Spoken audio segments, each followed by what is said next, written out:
Merci Nicolas. Et vous pourrez suivre cette nuit le déplacement de l'ouragan Irma sur le direct de notre site franceinfo.fr. Je vous le disais en titre, après le tollé provoqué par la baisse de 5 € des APL, le président en appelle au bon cœur des propriétaires. Emmanuel Macron leur suggère de baisser leur loyer de 5 €. Les explications de Christelle Méral avec Jean-Marie Lecartier et notre bureau à Marseille. C'est une proposition inattendue d'Emmanuel Macron.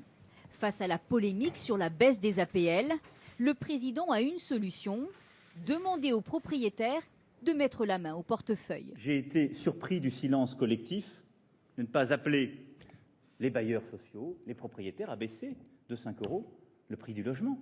C'est ça, la responsabilité collective. C'est ça ce qu'il faut faire à partir du 1er octobre. J'appelle publiquement tous les propriétaires à baisser de 5 € le loyer par mois.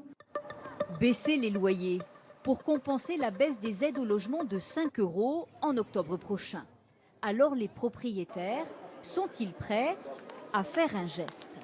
Pas du tout. Non, pas du tout. Je ne vois pas pourquoi. Moi, je paye déjà des impôts, même beaucoup, et même sur les logements énormément. Donc je ne sens pas de baisser de 5 €. Oui, mais s'il y a des allègements autre part. Donc la taxe foncière, par exemple, si c'est non foncier, oui, pourquoi pas. Une proposition du président, également critiquée, à droite comme à gauche. C'est assez original et c'est assez inédit. Et je crois que oui, ça traduit un peu d'incompétence, beaucoup d'inexpérience. Il lance un hypothétique appel qui n'aura aucun effet à ce que les loyers baissent. Pour limiter les loyers, eh bien, il faut précisément mettre en place des dispositifs réglementaires, législatifs pour faire baisser les loyers.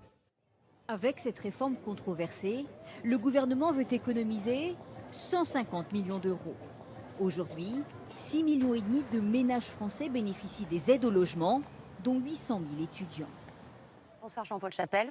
Bonsoir Anne-Sophie. On ne sait pas si le président sera entendu par les propriétaires, mais d'ores et déjà, les loyers sont à la baisse. Oui Anne-Sophie, depuis le début de l'année, la baisse est de 0,6%. C'est une moyenne en France, mais dans certaines villes, c'est encore plus net. Regardez, Rennes, moins 3,6%, Le Havre, moins 3,5%, Marseille, moins 2,7%. Paris est dans la moyenne nationale à moins 0,6%.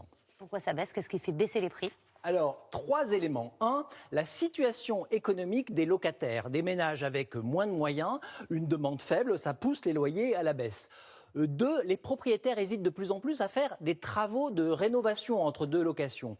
Ils acceptent alors de réduire leurs prétentions. 3, enfin, les locataires les plus aisés ont profité de la baisse des taux d'intérêt pour accéder à la propriété. Et à Paris, est-ce que l'encadrement des loyers a joué un rôle quelconque? C'est marginal. Les loyers baissent à Paris, certes, mais comme dans 2 villes sur 3. À Lille, l'autre agglomération où les loyers sont encadrés, ils ont augmenté de 1%. C'est bien la preuve d'une efficacité toute relative. Merci Jean-Paul. Les travailleurs indépendants